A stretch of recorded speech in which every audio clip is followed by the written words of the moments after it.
OK, so now we were in 2014. We're at about 6.7 top 5 error accuracy. And this is, again, where something really interesting happens.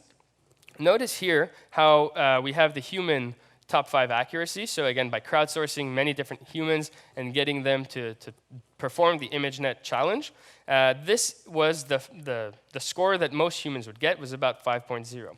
And in 2015, we finally get this ResNet model that beats human accuracy on ImageNet. So now we have this model come out, which is called Deep Residual Learning for Image Recognition. Some really seminal work done by Microsoft Research. And you'll see that it really propagated throughout the literature with their contributions. So, of course, they went deeper, but then they wanted to go even deeper. So ResNet, really, what they wanted to see was how deep can we go? Right? So they said, OK, that's cute, 8 layers, 20 layers, but really, how far can we push this thing? And so, spoiler alert, they decide to use 152 layers. So they really decide to push this network as deep as possible. And I really like this quote. They say, a question arises. Is learning better networks as easy as stacking more layers? Right? So is it just the deeper you go, the better it is? Is it going to be better the deeper you go? And it turns out that the answer is no. Actually, they were having a lot of difficulty. When people tried to just simply naively train deeper networks, they were noticing that you would hit this threshold. So say, for example, you took a network, maybe like a VGG kind of network, where you keep the spatial resolution and increase the number of layers.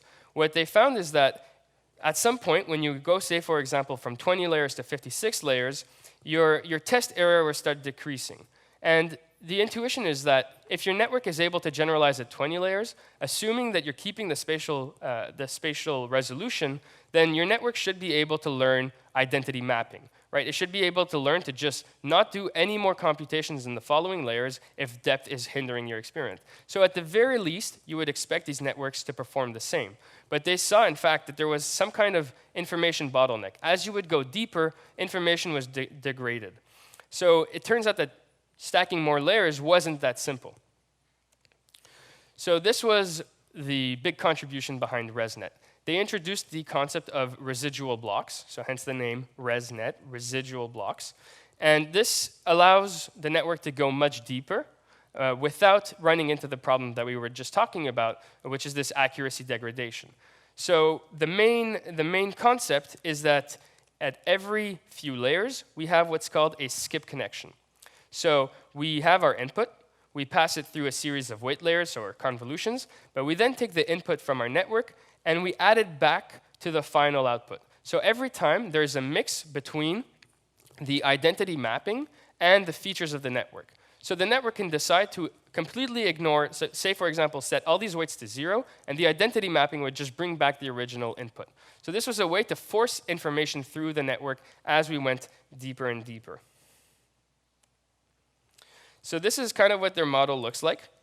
Here we have VGG 19 and another equivalent VGG 34 layer plane model. And now we have a 34-layer residual model. So it's very similar in terms of architecture. The convolutions and the kind of convolutions that they use are very similar. But again, it's really the concept of skip connections that was really new for this paper and allowed them to push their models to go a lot deeper.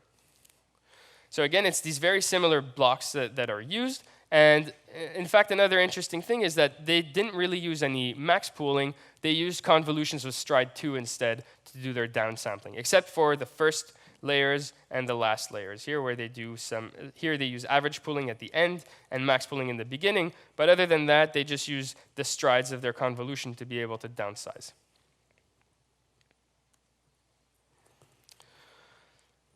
So ResNet also introduced the concept of batch normalization. Or actually, well, they didn't. They used batch normalization, but they didn't introduce the concept of batch normalization. Batch normalization was suggested by the same authors of the GoogleNet paper, and it was introduced as a form of regularization to the network. And the idea was that you wanted to prevent the network from getting stuck in what's called these saturated modes. So if your values start getting really, really large, or if your values start getting really, really small, your network ends up getting stuck in what's known as a saturated mode, where the information doesn't propagate adequately.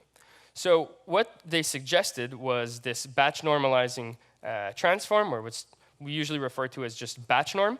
And it's an algorithm where what you do is for each channel that you have, you compute and for each mini batch that you have, you compute the mean of your features, you compute the standard deviation, and then you rescale or you reshape the feature map based on the mean and standard deviation.